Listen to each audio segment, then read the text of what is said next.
관료제의 특징 4가지 한다고 했었죠. 그 중에서 첫 번째 특징만 하고 이제 나머지 3개가 남았나 봐요. 일단 관료제라는 거는 뭐를 운영하는 방식이라고 했었죠? 조직. 그렇죠. 공식 조직을 운영하는 방식이다. 이걸 잊어서는 안 돼요. 학교나 회사와 같은 큰 조직을 어떻게 운영하면 좋을지에 대한 생각이다 라고 생각하시면 좋습니다. 그래서 산업혁명 이후에 조직이 커지면서 등장한 조직의 운영 원리라고 했었죠. 자, 오늘은 3번째 특징, 그 다음에 걔 이어서 순기능과 역기능 짚어보도록 할게요. 특징 2번째, 관료제 지난 시간에 세모나게 그리면서 가로 방향으로는 과업의 전문화, 세로 방향으로는 뭐가 나타난다 라고 했는데 그게 이제 2번째입니다. 서열화, 그렇죠. 미개 서열화를 특징으로 하고 있습니다. 관료제는 이렇게 위에서부터 아래로 내려오는 서열이 있어요. 사장님부터 평사원까지 중간에 직급이 여러 개가 있습니다. 우리는 그것을 중간관리자라고 하는데요. 이런 식으로 서열이 나누어져 있으면은 좋은 점이 분명히 있죠. 그게 바로 뭐냐? 관료제 조직 같은 경우에는 위에 사람이 명령하면 아래 사람은 그대로 복종해서 일 처리가 굉장히 빠르게 이루어지거든요. 우리는 그것을 상명하복에 따른 신속한 일 처리다라고 합니다.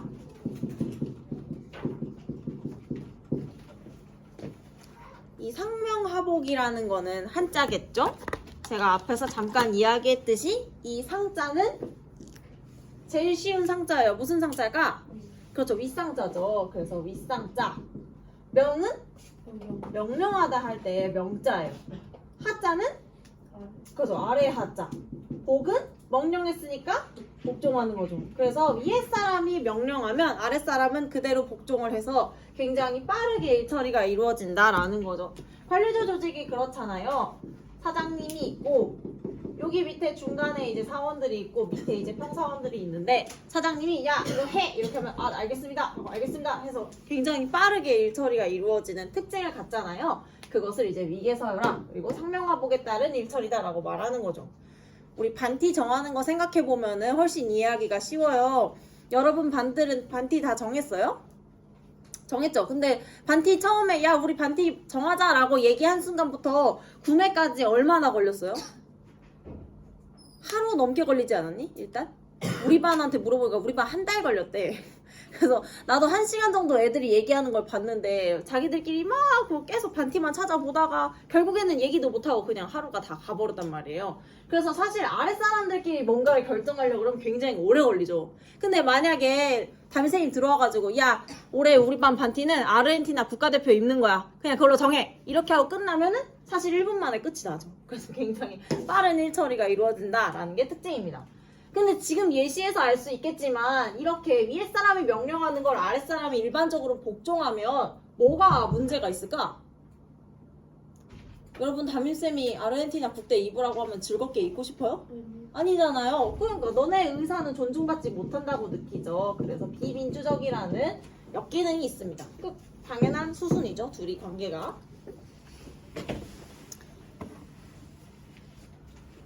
자, 그 다음에 이제 3번째입니다. 관료제 조직의 특징 3번째. 3번째는요, 관료제 조직은 규칙과 절차에 따른 업무가 이루어져요.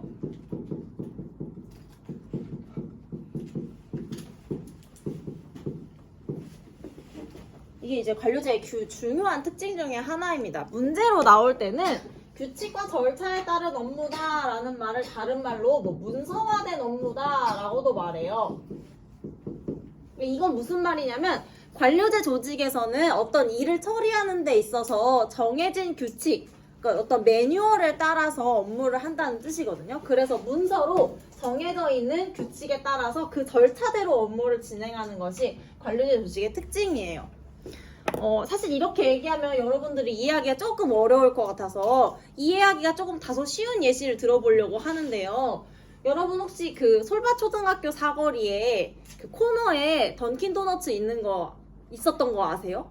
옛날에? 제가 거기 처음에 오픈할 때부터 한 1년 반 동안 아르바이트생이었거든요. 고정 알바생. 제가 거기서 꽤 오래 일했었는데 여러분이 아마 초딩일 때 저희 가게에 왔겠죠? 제가 그 얘기를 왜 하냐? 던킨도너츠 여러분 가보셔서 아시겠지만은 도넛도 팔지만 음료도 팔잖아요. 그쵸? 그래서 뭐 제조 음료를 판단 말이에요. 뭐 카라멜 마키아토나 카페모카 같은 그런 음료를 팔아요. 근데 저는 바리스타 자격증이 없단 말이에요. 근데 저도 만들어서 팔았어요. 어떻게 그게 가능했을까? 레시피. 그렇죠. 본사에서 레시피북이 있어요. 근데 그게 굉장히 자세해요. 어떻게 자세하냐면은 이렇게 우리 그 커피 기계 옆에 보면은 이렇게 크게 A4 용지로 뽑아져 있는데 거기 보면은 표 안에 써 있어. 뭐 예를 들어서 캐러멜 마키아토다. 그러면은 얼음의 양은 뭐 6에서 7개 넣어야 되고 그 다음에 뭐 우유는 뭐 어떤 글자가 있는 선까지 부어야 되고 그 다음에 뭐 카라멜 시럽은 뭐 2번을 거기 본사에서 주는 그 용기가 있어요. 그걸 2번을 짜서 뭐 샷을 받아서 뭐 어떻게 해라. 그게 아주 디테일하게 써 있고 그림도 다 그려져 있어. 그래서 그거 보고 만들면은 누구나 다 똑같이 카라멜 마키아토를 만들 수가 있어요. 그게 이제 규칙과 절차에 따른 업무다라고 생각하시면 돼요. 그런 식으로 정해진 매뉴얼에 따라서 업무를 처리한다라는 거죠. 그러면 그렇게 했을 때 장점은 뭐가 있을까? 정해진 규칙대로 모두가 다 똑같은 방식으로 업무를 한다고 하면은 조직의 입장에서 봤을 때 좋은 점이 분명히 있으니까 그렇게 하는 거 아니겠어요? 음료를 생각해봐. 얘들아, 던킨에서 그렇게 레시피북을 만들어서 우리한테 보내주는 이유가 뭐겠니? 누가 만들어도 다 똑같은 맛을 내라고 그렇게 보내주는 거 아니겠어요? 그래서 그거에 이제 관련해서 순기능, 누가 업무를 하더라도 객관적이고 정확한 업무가 가능하다는 장점이 있겠죠. 그쵸? 꼭 내가 아니라 다른 알바생이 와도 그거 보고 만들면 항상 똑같은 맛이 나오잖아요. 그쵸? 그런 것들을 생각하면 되겠죠. 그래서 조직 전체적으로 봤을 때는 우리 조직에서 만드는 생산품의 퀄리티가 일정하잖아요. 그래서 우리 조직의 지속성과 안정성이 굉장히 높은 거죠. 그러니까 사람이 사실은 바뀌어도 매뉴얼은 똑같기 때문에 우리 조직에서는 딱히 달라질 게 없어서 늘 같은 모습을 유지할 수 있다라는 장점이 있다. 이렇게 이해를 하시면 되겠습니다. 자, 그래서 규칙과 절차에 따른 업무의 장점을 이야기했어요. 그럼 단점은 뭐가 있을까, 얘들아? 맞아, 정확해. 창의성이 없어. 예를 들어 내가 캐러멜 마키아토를 너무 좋아해가지고 한 100군데 다니면서 진짜 맛있는 걸 많이 먹어봤어. 근데 던킨 거 만들어서 먹어보니까 맛이 2%가 부족해. 뭐 A라는 회사의 캐러멜이 훨씬 더 맛있는데 라고 생각해서 그걸 넣으면 되겠어요? 안 되겠어요? 안 되죠. 그런 것처럼 구성원이 가지고 있는 자율성과 창의성을 발휘하면 안 돼요. 그렇기 때문에 자율성과 창의성에 대한 발휘를 할 수가 없어. 우리는 이걸 다른 말로 뭐라고도 부르냐면 굉장히 조직이 경직되어 있다라고 불러요. 너무 많이 쓰겠는데? 하나 더 있는데. 사실 같은 말입니다. 하나 더 있어요. 하나 더 뭐 있냐면은 뭐를 말하면 좋을까? 이것도 써야겠다. 경직성이 높다고도 하고 이게 다 비슷한 말이라 인간 소외 현상이 발생한다고도 해요. 세 개가 사실은 다 같은 말인데요. 조직이 딱딱하고 이 인간 소외 현상이라는 거는 뭐냐면은 인간이 인간으로서 가지고 있는 고유한 성질 있잖아요. 예를 들면 위에 있는 이 자율성과 창의성 같은 거죠. 이런 것들을 잃어버리게 되는 현상을 인간 소외 현상이라고 해요. 그래서 관료제 조직에서 규칙과 절차에 따라서 그냥 업무를 하다 보면 나는 그냥 거대한 조직 안에 있는 하나의 부품처럼 역할을 하는 거죠. 예를 들면 커피를 만드는 사람이 꼭 나일 필요는 없는 거잖아. 다른 사람이 와도 그냥 부품을 바꾼 것처럼 똑같은 업무가 계속 이루어지기 때문에 인간성을 상실하는 현상이 발생하게 된다. 세 개가 다 비슷한 말이라고 생각하시면 되고요. 하나가 더 있습니다. 시험에 자주 나오는 말 뭐가 있냐면은 일단 쓰고 설명해 드릴게요. 목적 전치 현상이라는 것이 있어요.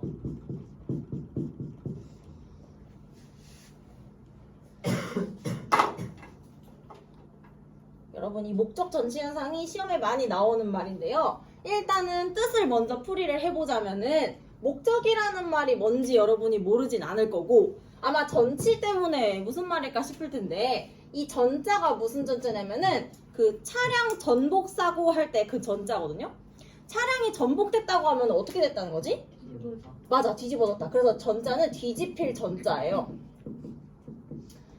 그리고 치자는 위치할 때 치자입니다. 그러니까는 목적 전치라는 거는 목적이 위치가 뒤바뀌었다라는 거죠. 뒤집어졌다. 그러면 목적이 위치가 뭐랑 뒤바뀌었냐? 잠깐 철학적인 이야기인데 여러분은 금방 이해할 수 있을 거라고 생각해요. 우리가 살면서 삶의 목적과 수단이 있다라고 이야기를 하잖아요. 예를 들어서 여러분들의 삶의 목적은 예시예요. 예를 들어서 행복하려고 사는 거잖아요. 그쵸? 그리고 그 행복을 추구하기 위해서 예를 들면은 여러분이 뭐 돈을 번다거나 아니면은 공부를 한다거나 뭐 이런 것들을 통해서 얘를 추구를 하는 거죠. 그쵸? 그러면은 우리는 둘 중에 봤을 때 어떤 애가 더 중요한 거야? 그쵸? 얘가 더 중요하죠. 목적이 더 중요하고 얘를 추구하기 위해서 이 수단이라는 것이 사실은 의미가 있는 거잖아요. 근데 목적 전치 현상이라는 건 뭐냐면은 둘이 순서가 바뀌는 걸 말하는 거예요. 즉 무슨 말이냐? 원래는 목적이 수단보다 훨씬 중요한데 경우에 따라서는 관료제 조직에서는 이 매뉴얼을 너무 중요하게 생각하기 때문에 형식에 너무 치중한 나머지 목적이 이제 어느샌가 사라져버리는 그런 현상이 발생한다는 거죠. 그것을 목적 전치 현상이라고 하는 거죠. 그러니까 이를테면은 우리가 돈을 버는 것을 행복보다 더 중요하게 생각하면 우리는 그게 사실 의미가 없는 거잖아요. 그런 일이 관료제에서 많이 일어난다는 건데요. 이것도 아마 이해하기가 좀 어려울 거예요. 도대체 뭐 때문에 이런 얘기를 하냐? 예시를 들어드릴게요. 얘도. 정말 들어드릴 만한 예시가 이거밖에 없어가지고 이거를 드는데 저의 이제 경험담을 예시로 들어보도록 하겠습니다. 제가 이제 여기 학교 오기 전에 예전 학교가 있었어요. 이전에 학교. 거긴 어디였냐면 음성에 있는 학교였어요. 음성. 여러분은 음성이라는 지역 아시나요? 음성 뭐 청결고추 이런 걸로 유명한 시골이죠. 시골. 그래서 우리 학교가 그 시골에 있어가지고 주변에서 이제 장학금이 굉장히 많이 들어왔어요. 저는 이제 그때 당시에 했던 업무가 장학금 업무였는데 하루는 우리 학교에서 한 차로 15분 정도의 거리에 있는 금왕소방서라고 하는 곳이 있었어요. 금왕이 지명이에요. 이름 웃기죠.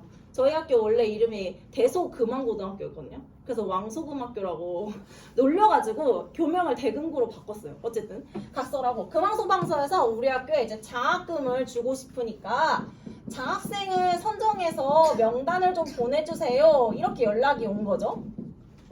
그러면 지금부터 이제 나의 목적은 뭐냐? 금왕소방서에 장학생의 명단을 전달하는 게 저의 목적이 되는 거죠. 그쵸? 그러면 사실 마음 같아서는 이거를 제일 빨리 하기 위해서는 학교에서 얼른 회의를 한 다음에 전화를 해서 알려주면 제일 좋죠. 전화로 저희 학교 몇 학년 몇 반 누구가 어떨까요? 또 이렇게 하면 정말 빠르잖아요. 근데 학교의 업무는 그렇게 하면 안 되고 어떻게 해야 되냐? 우리가 공문서라는 것을 작성을 합니다. 이 공문서도 굉장히 복잡한 형식이 있어요. 그래서 형식에 맞춰가지고 공문서를 쓴 다음에 제가 이제 처음에 문서를 작성하면 저의 부서 부장님이 한번 검토를 해주시고 다시 교감 선생님이 검토를 한 다음에 또 교장 선생님이 검토를 하고 그게 끝나야 송부를 할 수가 있어요. 이 곳으로. 근데 이제 이거를 하는데 굉장히 시간이 오래 걸리는 거죠. 왜냐? 저는 신규 교사였기 때문에 이 까다로운 형식의 공문서를 작성을 할 줄 잘 몰랐어요. 그리고 수업도 되게 많았어. 그래서 1시간 수업하고 와서 한 이 정도 쓰다 보면 또 종쳐. 그래서 수업하고 와서 또 쓰고 수업하고 와서 또 쓰고 이거 하는데 이제 하루가 걸리는 거죠. 그래서 저는 이런 생각이 든 거죠. 아니 궁극적인 목적은 이거 하는 건데 이거 지키느라고 아주 그냥 하루를 다 보내는구만 그런 생각을 했었어요. 그게 이제 바로 이게 아닌가. 규칙과 절차를 너무 강조하다 보니까 우리가 원래 추구해야 되는 장학생의 명단을 빨리 보내는 것이 어딘가 뒷전으로 사라진 게 아닌가라는 생각을 하게 됐습니다.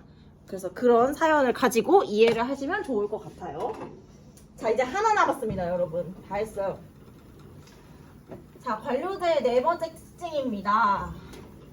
이게 학생들이 제일 이해하기 쉬워하는 거라서 마지막 특징은 정말 많은 부담을 갖지 않고 들으셔도 돼요.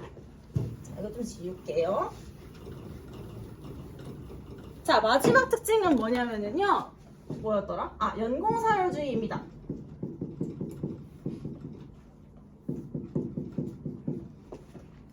자, 연공서열주의라는 것도 관료제 할 때 굉장히 자주 나오는 말 중에 하나인데요.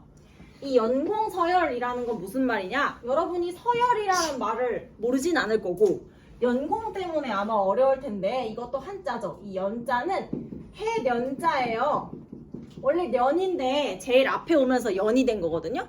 해년자 여러분 알죠? 올해는 2025년이다 할 때 년자죠. 공은 무슨 공자냐? 우리가 공로상 할 때의 그 공자예요. 뭐 전쟁에서 공을 세웠다 할 때 그 공자거든요. 그러면은 연공이라는 거는 해가 쌓일수록 그게 공이 된다는 거예요. 다시 쉽게 바꾸면 우리가 어떤 조직 안에서 쌓아온 연차 혹은 경력이 높을수록 서열도 높아진다라는 거죠. 그러니까 그 조직에 오래 있었던 사람일수록 더 많이 대접받는 그러한 조직의 문화를 연공서열주의라고 합니다. 여기까지 이해돼요? 어렵지 않죠? 그래서 관료제 조직은 대부분 이러한 연공서열주의를 따르고 있는데요. 대표적으로 우리 공무원 조직이 연공서열주의를 따르고 있습니다. 그래서 여러분들한테 선생님들의 그 월급표를 보여드리려고 하는데요. 제가 이거를 설명하는 이유가 있어요. 여러분이 이걸 들으면 이제 잘 안 까먹기 때문에 그런데요. 여러분들도 선생님들의 월급이 궁금하면은 저 사진을 왜지? 안 보여요? 이걸로 쏴줄까? 근데 이렇게 하면 아마 잘 안 보일 것 같아. 일로 한번 켜볼게요. 여러분들도 선생님들 월급이 궁금하시면은 교사 호봉표 이렇게 치면은 나와요. 혹시 교사가 되고 싶은 친구들도 한번 궁금하면 쳐보세요. 빨리 나와라. 왜 안 나와? 동시에는 됐다. 야, 여러분 여기 표가 있어도 보이긴 보이죠? 자, 이게 뭐냐? 일단 호봉이라는 게 뭔지 알려드려야 되는데 이 호봉이라는 거는 내가 1년 근무할 때마다 하나씩 올라요. 그래서 제가 처음에는 9호봉에서 시작했거든요. 지금은 오늘 들어가보니까 17호봉이 됐더라고요. 제가 꽤나 오래 선생님을 했다는 뜻이 되겠죠. 어쨌든 그래서 9호봉에서 시작을 하는데 지금 보면 9호봉의 그 본봉이 230만 원이잖아요. 그쵸? 저는 지금 월급이 본봉이 300만 원이에요. 세금 떼고 어쩌고 하면은 한 280만 원 정도 받는데요. 네. 아무튼 그렇습니다. 아무튼 그렇고요. 지금 제가 이 얘기를 왜 하냐? 저는 지금 월급이 여기라고 했잖아요. 우리 학교에서 평교사, 그러니까 뭔가 교감이나 교장 선생님 말고 그냥 선생님들 중에 제일 나이 많을 것 같은 선생님 여러분 누구인 것 같아요? 그냥 찍어봐. 이충호 선생님? 맞아요? 그 이번에 복직하신 이충호 선생님. 이충호 선생님, 나 사실 이충호 선생님 잘 모르는데 나이가 많으시다고 칩시다. 그러면 그분도 대충 아마 군대 다녀오셨으니까 11호봉에서 시작했을 거예요. 그러면 만약에 30년째 교직에 있다라고 가정하면 어디 있을까? 40호봉 넘겠네? 그러면은 대충 여기에 있다고 치고 그분이랑 저랑 비교해보면 월급이 지금 2배 차이 나죠? 근데 얘들아 생각해봐요. 이충호 선생님도 그냥 수업에 들어와서 수업을 가르치고 가고 저도 수업에 들어와서 수업 가르치고 가잖아요. 사실 다른 반에서는 김양천 선생님 얘기가 나와서 김양천 선생님이랑 비교했거든요. 김양천 선생님도 저랑 같은 전공이기 때문에 아마 여러분 경제를 같이 배웠을 거예요. 저도 다른 학교 있을 때 경제 가르쳤거든요. 그리고 1학년 통합사를 똑같이 가르치고. 그러니까 그분이나 사실 저나 뭔가 할 수 있는 능력의 차이가 그렇게 큰 건 아니에요. 그런데 왜 이렇게 월급의 차이가 많이 나냐? 경력 때문에 그런 거죠. 이게 이제 연공서열주의의 기본적인 틀이다라고 이해하시면 돼요. 자, 그럼 우리가 여기서 중요하게 기억해야 될 거는 선생님의 월급이 이렇게 적다라는 거에 대해서 얘기하려는 게 아니라 이러한 연공서열주의가 가지는 장점과 단점에 대해서 얘기하려는 거잖아요. 연공서열주의를 하면은 좋은 점은 뭐가 있을까? 오래 있을수록 더 돈을 많이. 그렇죠. 내가 듣기로는 너 선생님 하고 싶다고 들었는데 맞니? 너도 이 호흡표를 보면서 느끼는 게 없니? 너 어떤 생각했니? 너 처음에 월급이 230만 원이야. 네. 그렇지만 30년 버티면은 너도 한 500만 원 받겠지? 그러면 힘들어도 버티게 될 거 아니야? 이 친구 말처럼. 그거예요. 그래서 조직 전체로 봤을 때는 구성원이 한번 들어가면은 잘 안 나가려고 하거든요. 그래서 조직 전체로 봤을 때는 굉장히 안정성이 높다. 이렇게 이야기할 수가 있겠죠. 그러니까 힘들어도 그래 10년만 더 버티면 월급이 100만 원이 오르는데 그래 한번 해보자. 이렇게 되는 거죠. 어렵지 않죠? 근데 이제 단점은 뭐가 있을까 얘들아? 명령한 만큼. 그렇지. 그냥 아씨 뭐 그렇게 열심히 할 필요도 없잖아요. 왜냐? 어차피 나는 열심히 가르치든 대충 가르치든 와서 자습만 시키다 가든 어차피 내 월급은 300만 원인데 내가 열심히 할 필요가 없잖아요. 그렇다고 제가 열심히 안 한다는 건 아니고 열심히 하고 있는데 그렇기 때문에 구성원들 사이에서 그냥 적당히 있다가 가고자 하는 무사안일주의가 나타난다. 이것도 이제 자주 나오는 표현이기 때문에 이 표현을 사용했습니다. 이 무사안일주의라는 거는 뭐냐면 한자인데요. 진짜 없을 무의 일 사자예요. 그래서 아무런 일도 안 저지르고 그냥 안일하게 있다가 그냥 시간만 때우다가 이제 가는 거죠. 그렇게 특별하게 열심히 하지도 않고 그렇다고 안 하는 것도 아니고 그렇게. 그래서 조직 전체로 봤을 때는 사실은 발전이 있기가 좀 어렵죠. 왜? 의욕적으로 일하는 사람이 없잖아. 그러니까 무사안일주의의 문제점까지 같이 이야기를 했습니다. 이 정도? 이렇게 네 가지가 관료제의 특징과 그에 따른 숨기는 역기능이라고 생각하시면 돼요. 이 내용을 책으로 다시 한번 정리를 해보겠습니다. 혹시라도 빼놓은 내용이 있을 수도 있으니까 책을 보면서 다시 한번 정리해 보도록 하죠.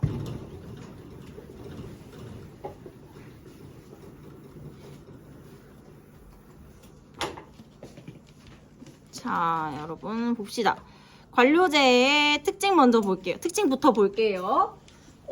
화면이 너무 작은 것 같아요. 화면 좀 키우겠습니다. 자, 특징. 권한과 책임에 따른 위계서열화. 오늘 했었던 부분이네요. 구성원의 지위에 따른 권한과 책임을 서열화함으로써 의사결정의 혼란을 피하고 일사불란한 업무 수행을 지향한다. 왜 일사불란? 위에서 명령하면 아래에서는 바로바로 오케이 해서 일하니까 굉장히 빠른 속도로 업무가 이루어질 수가 있는 거죠. 두 번째, 업무의 전문화 및 세분화. 저번 시간에 했던 내용이네요. 구성원들이 수행해야 할 업무를 세분화함으로써 구성원 간 업무의 중복을 피하고 결론적으로는 이제 효율적인 업무를 하고자 하는 거죠. 그래서 다 다른 일을 하고 있지만 조직 전체로 봤을 때는 굉장히 빠르게 일이 돌아갈 수 있도록 하는 겁니다. 세 번째 볼게요. 오늘 했던 거죠. 규칙과 절차에 따른 업무 수행입니다. 문서화된 규약과 절차에 따라 업무를 수행하기 때문에 구성원의 자의적 판단이나 사적 이해관계를 배제할 수 있습니다. 이걸 이제 저는 아까 정확하고 객관적인 업무가 가능하다라는 말로써 표현을 했던 거죠. 그러니까 자기 마음대로 하는 게 아니라 정해진 대로 업무를 할 수 있다. 네 번째 볼게요. 경력에 따른 보상과 신분 보장, 연공서열주의죠. 구성원의 업무 경험과 숙련도를 중시하기 때문에 연공서열에 따라서 보상하고 신분을 보장한다. 그래서 한번 들어오면 잘 안 나간다. 다섯 번째입니다. 이거는 아까 설명하진 않았는데요. 시험에도 그렇게 많이 나오는 건 아니라서 그냥 한번 읽고 이해하는 정도로만 합시다. 관료제 조직은 지위 획득의 공평한 기회를 보장하는데 이거는 무슨 말이냐면 우리가 일반적으로요. 회사에서 신입사원을 채용하고자 할 때 공개 채용이라는 말을 사용하거든요. 그것에 대한 이야기입니다. 공개 채용이 뭐냐? 우리 회사에서 이번에 신입사원을 뽑으려고 합니다. 여러분 많이 지원해주세요. 하고서 이제 수많은 사람들이 지원을 하게 되면 일정한 자격을 갖춘 사람들을 거기서 뽑아가지고 선발하잖아요. 오픈해서 모두에게 기회를 열어서. 그거 얘기하는 거예요. 솔직히 뭐 모든 조직이 다 그렇지. 아닌 조직이 더 별로 없잖아요. 그래서 이거는 좀 당연한 얘기에 가까워서 그렇게 많이 나오진 않습니다. 자, 그래서 그냥 이런 게 있다 정도만 알아두시면 되고요. 자, 숨기능과 역기능 볼게요. 관료제의 좋은 점 하나씩 봅시다. 먼저 첫 번째, 대규모의 업무를 효율적으로 수행할 수 있다. 이게 이제 관료제의 가장 큰 장점이죠. 그래서 이것은 우리가 말했던 것처럼 과업의 분업화와 그 다음에 위계서열화 때문에 그렇죠. 일을 나누어서 하는 데다가 윗사람이 명령하면은 잘 따르기 때문에 굉장히 빠른 속도로 많은 업무를 처리할 수 있다는 장점이 발생하게 됩니다. 다음에 두 번째, 업무 담당자의 개인적 특성이나 구성원의 변동과 상관없이 업무 수행의 안정성과 지속성, 예측 가능성을 확보할 수 있다. 지금 여기서 나오는 업무 수행의 안정성, 지속성, 예측 가능성은 우리가 오늘 봤었던 규칙과 절차에 따른 업무를 하기 때문에 그렇죠. 그래서 구성원이 바뀌어도 메뉴의 맛은 똑같은 거고, 그렇죠? 그리고 앞으로 어떠한 업무를 할지 우리가 매뉴얼을 보고 예측을 할 수가 있는 거죠. 그 다음에 세 번째, 업무에 대한 책임 소재의 명확성이 높다. 이건 지난 시간에 했었던 이야기죠. 관료제는 분업화를 특징으로 하기 때문에 업무의 담당자가 정해져 있어서 누가 책임을 져야 하는지가 미리 다 정해져 있다라는 이야기 했었어요. 자, 역기능입니다. 규칙과 절차를 지나치게 강조할 경우 목적전치 현상이 발생할 수 있다. 이거 오늘 얘기했었죠.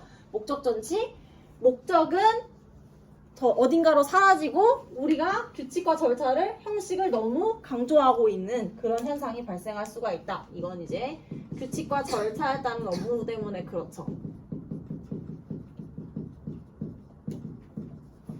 그 다음에 두 번째 볼게요. 구성원들이 각자의 단편적인 업무만을 반복적으로 수행하고 자율성과 창의성을 발휘할 수 없어서 인간 소외가 발생할 수 있다라고 했죠. 이것도 이제 오늘 했었던 것처럼 규칙과 절차에 따른 업무 때문에도 그렇고 그 다음에 각자 자기 업무만을 하기 때문에도 그래요. 그래서 이거는 이제 분업화 때문에도 발생하는 단점이라고 볼 수가 있겠습니다. 그 다음에 이제 세 번째에 나오는 이 역기능이 사실은 탈관료제의 등장 배경인데요. 아까 관료제 조직은 사실 굉장히 경직되어 있다고 했잖아요. 정해진 규칙대로 업무를 수행하기 때문에 구성원들이 어떤 자신의 생각을 자유롭게 표현하기가 어려워요. 그래서 사실은 외부 환경의 변화에 잘 대처하기가 어려워요. 이 외부 환경의 대처가 어렵다는 거는 무슨 말이냐면 이따가 다시 한번 이야기하겠지만은 예를 들어서 물건을 파는 회사 같은 경우에 요즘에 유행이 굉장히 빠르게 변화를 하는데 관료제 조직은 기본적으로 의사결정권이 사장님한테 있잖아요. 사장님은 나이가 많아요. 그래서 이런 거에 민감하지가 않아. 소비자들의 니즈를 잘 몰라요. 그렇기 때문에 이러한 지금 같은 관료제 조직 운영 방식으로는 많은 수익을 낼 수가 없어요. 그래서 이제 새로운 조직 운영 원리가 등장하게 되는데 그게 이제 이따가 배울 탈관료제입니다. 그래서 외부 환경의 변화에 유연하게 대처하기 곤란하다는 건 구성원들의 다양한 생각이 반영되지가 않는다라는 이야기로 이해하시면 되겠습니다. 이따 또 할 거예요.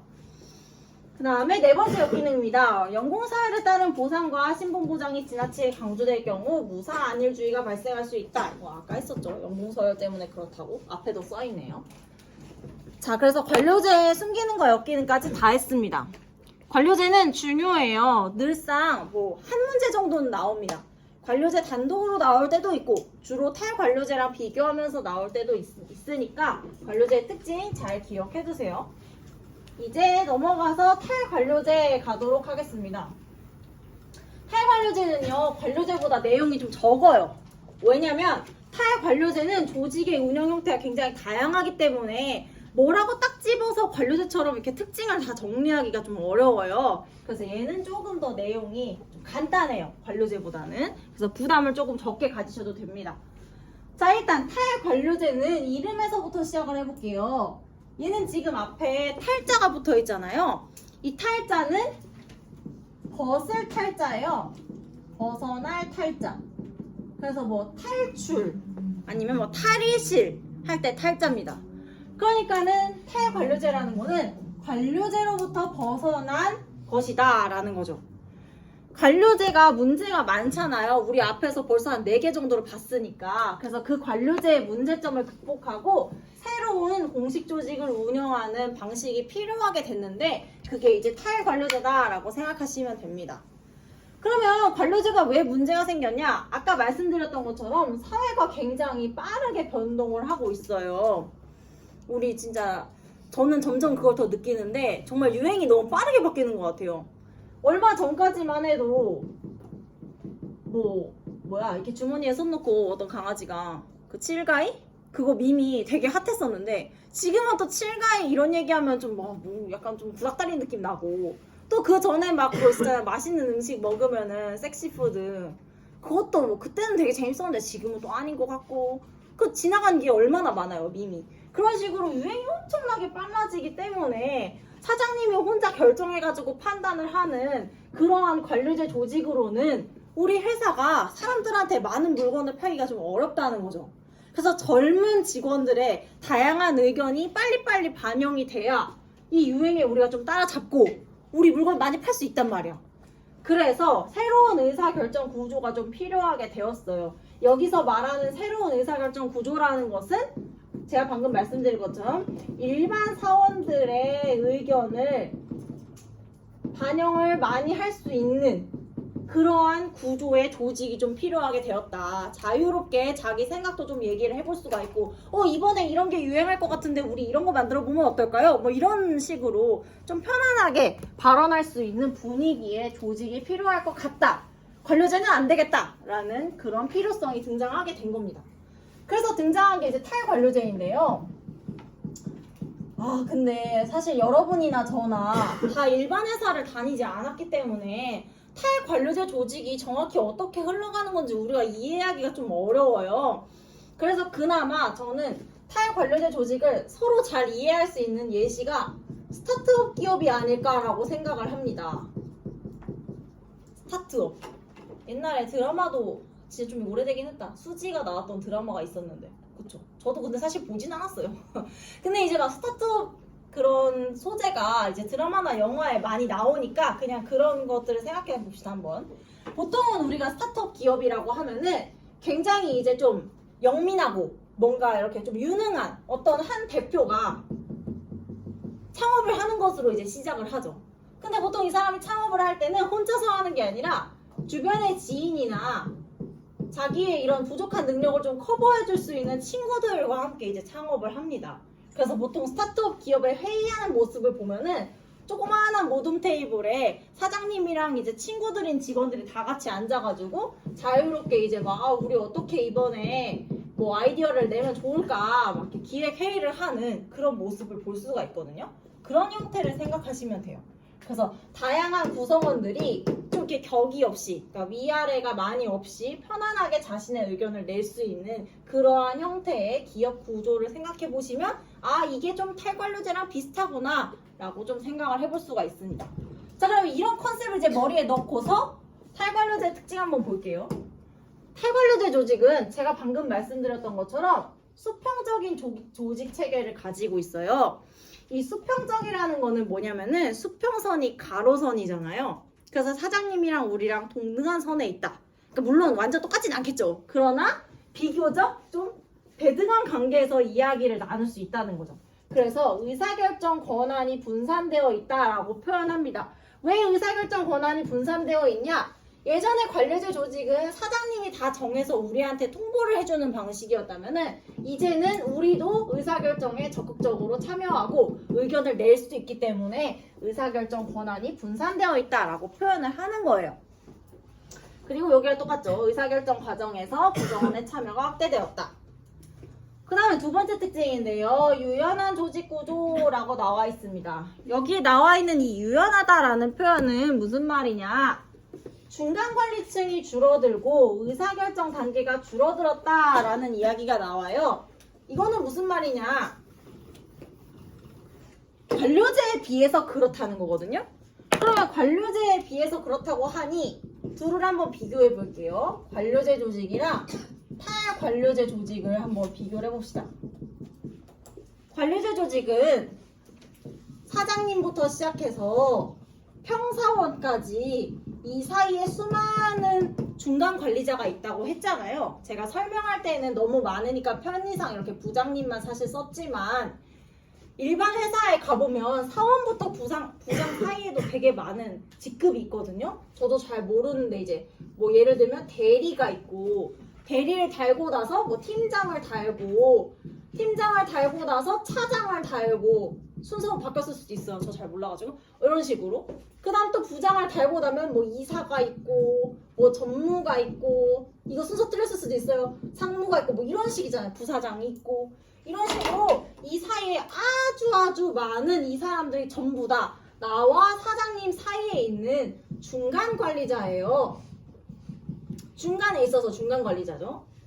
그런데 이 탈관료제 조직 같은 경우에는 아까 스타트업 보셨지만 사장님과 평사원인 나 사이에 사실은 여기가 아무것도 없거나 아니면 일반 사원들을 이렇게 관리하고 의견을 모으는 정도의 역할을 하는 요즘에는 책임이라고 하는 직급이 있다고 해요. 그러니까 우리로 따지면 팀장 같은 그런 직급? 그래서 반장처럼 사원들의 의견을 모아서 이렇게 전달하는 그런 직급이 있대요. 그래서 의사결정 단계에서 중간을 차지하는 게 사실 얘 하나밖에 없죠. 그러니까는 이전에는 굉장히 사원이 어떤 의견이 있어가지고 얘기를 해보면은 이렇게 가다가 이제 잘렸겠지만 이제는 한 번만 거치면 사장님한테 바로 갈 수 있는 그런 의사결정 단계가 줄어들었다라는 이야기입니다. 아유, 여러분도 회사를 안 다니고 저도 회사를 안 다니니까 이게 참 설명하기도 힘들고 이해하기도 힘들고 그렇네요. 자, 그 다음에 구성원의 재량권과 자율성이 확대되어서 신속한 의사결정과 환경변화에 대한 유연한 대처가 가능하다.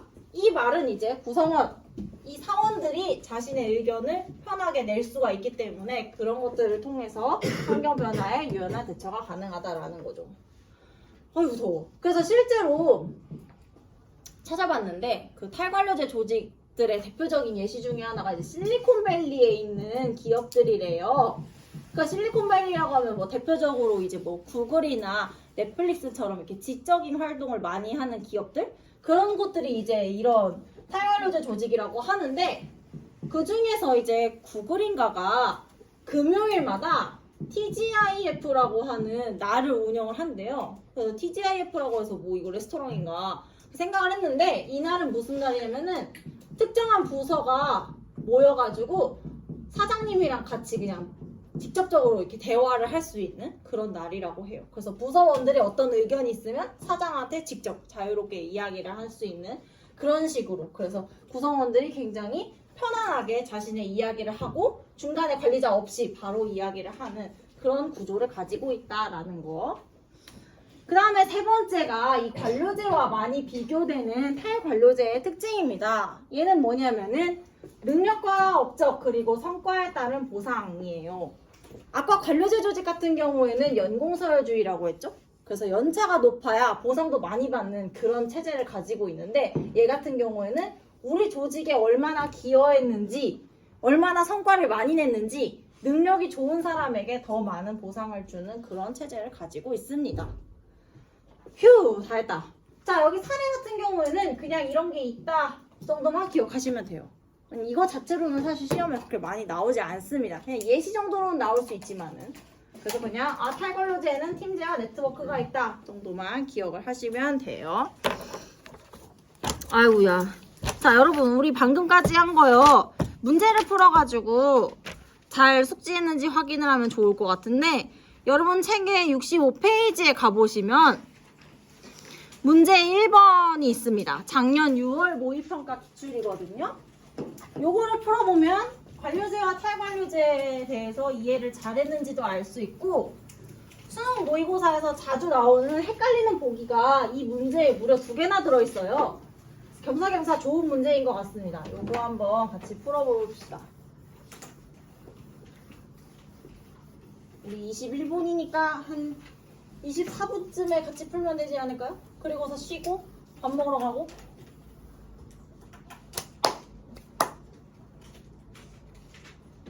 아우 더워.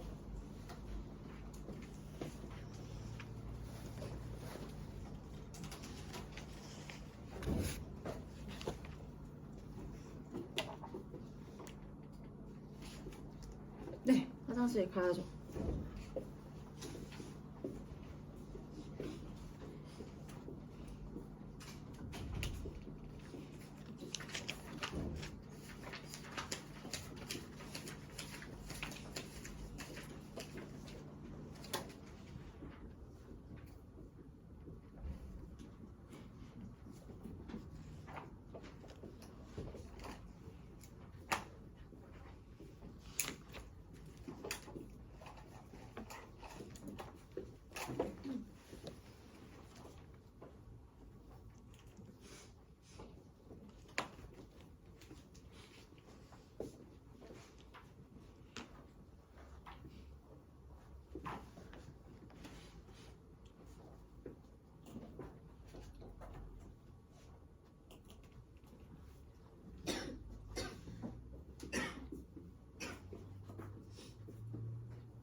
여기 이번 주에 수업 또 있나요?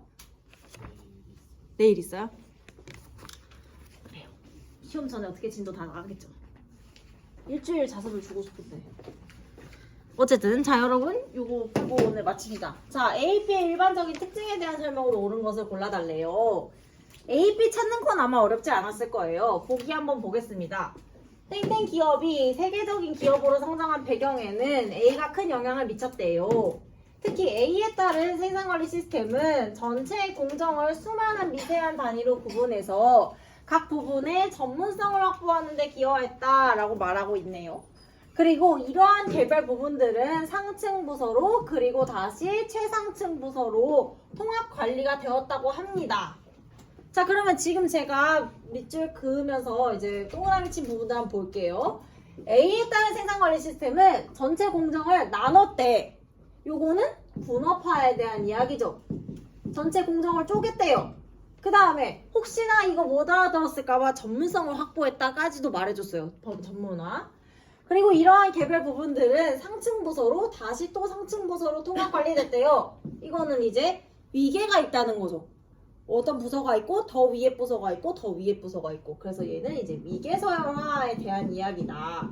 그래서 결국에는 이 A라는 조직 운영 원리는 분업화와 위계서열화를 특징으로 하는 관료제 조직이라는 것을 알 수가 있죠. 그래서 혹시나 또 모를까봐 마지막에 덧붙였습니다. 이것은 의사결정 권한의 분산과 유연한 조직 운영을 특징으로 하는 B의 모습과는 차이가 있다. 이게 이제 마지막에 배웠던 탈관료제죠. 다양한 구성원들이 자신의 의견을 내기 때문에 의사결정 권한이 분산되어 있다라고 말했었잖아요. 이렇게 두 개. 자 그럼 1번부터 보겠습니다. A에 비해 B는 목적 전치 현상이 나타날 가능성이 높다. 목적 전치는 둘 중에 뭐에 대한 얘기지? 관료제에 대한 이야기죠. A에 대한 이야기이기 때문에 틀렸습니다. 2번 볼게요. A와 달리 B는 목표의 효율적 달성이 조직 운영의 핵심이다. 자 여러분 이 보기입니다. 제가 보자고 한 거. 자주 나오는 보기예요. 이 보기. 다시 한번 읽어보면 목표의 효율적 달성이 조직 운영의 핵심이다 라고 나왔죠. 자 근데 우리 수험생들이 굉장히 잘하는 이제 약간의 5개념 중에 하나가 관료제를 배우고 나서 관료제가 문제점이 있다는 걸 배운 다음에 탈관료제를 배우잖아요. 그러니까는 여러분이 느끼기에 여러분의 입장에서 관료제와 탈관료제 중에 뭐가 더 좋은 거 같니? 라고 물어보면 뭐인 것 같아요? 탈관료제인 것 같잖아요. 그러니까 탈관료제는 뭔가 좋은 거야. 근데 여기 봤더니 목표의 효율적 달성 그래 이거 탈관료제인가 보다 라고 생각하면 틀립니다. 왜냐? 관료제 조직은요 처음에 등장하게 됐던 목적을 한번 생각해 보세요. 관료제 왜 나온 거예요? 효율적으로 그렇죠. 조직이 커졌어요. 이 커진 조직을 어떻게 하면 효율적으로 운영해서 짧은 시간 안에 많은 물건을 만들까라는 고민에서 나온 거잖아요. 그러니까 사실 관료제의 목적도 효율적으로 목표를 달성하는 게 목적이에요. 그래서 관료제에 해당됩니다. 탈관료제는 그러면 안 되나요? 되죠. 탈관료제의 목적도 사회가 이렇게 빠르게 변화하는데 어떻게 하면 우리 회사의 물건을 더 많이 팔을까? 젊은 사람들 의견을 많이 반영해야겠네 라고 해서 나온 거잖아요. 그래서 사실은 이 목표의 효율적 달성이 조직 운영의 핵심이다 라는 거는 둘 다에 해당하는 이야기이기 때문에 이 보기에서는 달리라는 말이 없어야 됩니다. 자주 나오는 보기예요. 자, 3번 보겠습니다. B에 비해 A는 관료제는 업무 수행 과정에 예측 가능성이 높다라고 했어요. 이거 아까 했었죠? 예측 가능성이 높다는 것은 왜 높냐? 규칙과 절차에 따라서 업무를 하기 때문에 그렇죠.